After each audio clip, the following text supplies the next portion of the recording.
tal? Gracias por venir a clase. Aquí estamos otra vez con un ejercicio de física de electricidad, en concreto sobre la ley de Joule. ¿Qué es la ley de Joule? Bueno, la ley de Joule la estableció un físico, Joule, que dijo que toda resistencia eléctrica, que se mide en ohmios, que es atravesada por una intensidad de corriente, que se mide en amperios, genera o disipa un determinado calor. Ese calor es el que, por ejemplo, hace o nos facilita el hecho de que haya secadores de pelo, estufas eléctricas, termos eléctricos. Por ejemplo, cuando pasa la intensidad de corriente por la resistencia de un secador de pelo, esa resistencia se calienta por el paso de esa intensidad de corriente y al calentarse el aire que expulsa es caliente. Por eso las chicas podéis secaros el pelo con total facilidad. Las planchas eléctricas funcionan de la misma manera.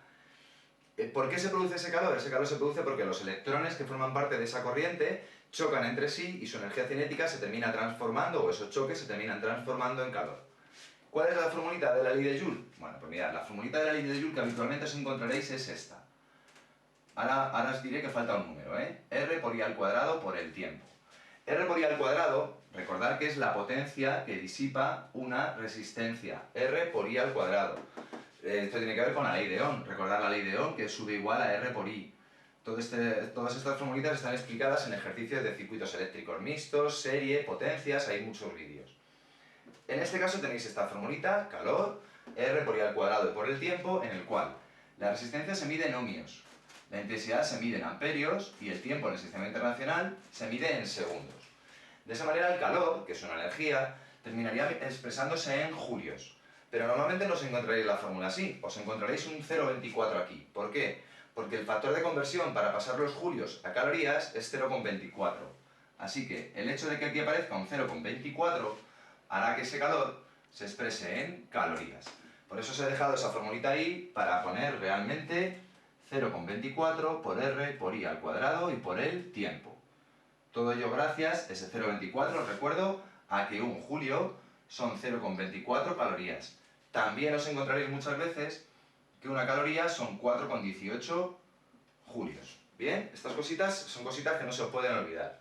Una vez que tenemos la formulita, para hallar el calor que disipa una resistencia al paso de una corriente durante un determinado tiempo, podremos directamente hacer un ejercicio que tengo por aquí, ¿vale?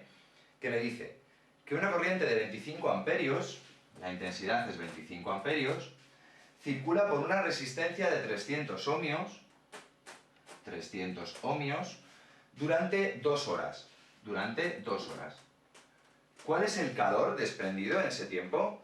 Tenemos nuestros tres datos, simplemente sustituimos en la formulita que tenemos. Calor igual a 0,24 por R, que son 300, por I al cuadrado, que son 25 al cuadrado, y T, que son 2 horas. ¿Pongo aquí un 2? No, tendré que poner el tiempo en segundos. Recordad que una hora tiene 60 minutos y que un minuto tiene 60 segundos. De manera que para pasar de horas a segundos se multiplica por 3600, es decir, por 60 dos veces. 2 por 60 por 60 serían los segundos que hay en 2 horas. 60 por 60 son 3600, 3600 por 2, 7200. Pero como soy un desastre últimamente con las operaciones, lo hago 2 por 60 y por 60, 7200. Aquí pondríamos 7200. Y aprovecho el 7200 que tengo en la calcu para hacer el resto de operaciones. Multiplicamos por 25 al cuadrado, que son 625, por 300 y por 0,24. Y me da, qué bestialidad, 324 por 10 a la 6, porque ahí es un 324 con 6 ceros, son 324 millones de calorías. 324 por 10 a la 6, calorías, que en notación científica también se suele expresar dejando solo un número entero, es decir, corriendo 2 decimales hacia allá, sería 3,24, y en lugar de 10 a la 6 sería 10 a la 8. Esto lo expliqué en un vídeo, notación científica, únicos, como siempre, lo busquéis en YouTube así y lo encontráis. Este sería el resultado del ejercicio.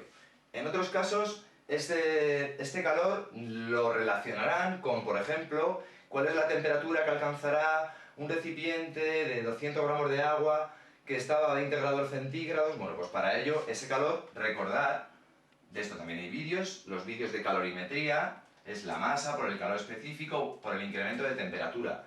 o masa por calor latente de fusión, si lo que quiero es derretir algo, o masa por calor latente de vaporización, si lo que quiero es transformarlo en vapor. Bueno, pues este calor normalmente en otros ejercicios los veréis mezclados con ejercicios de calorimetría. Simplemente habrá que igualar ese calor con el calor que necesite el agua, o el hielo, o el vapor, o el hierro, o lo que sea, para cambiar su temperatura. No, como veis, no es muy difícil, se trata simplemente de aplicar una formulita que tenéis que entender bien y de, como siempre, tener mucho cuidado con las unidades. Practicar y practicar, y os prometo que aprobaréis. Nos vemos en clase, chicos. Hasta luego. Chao.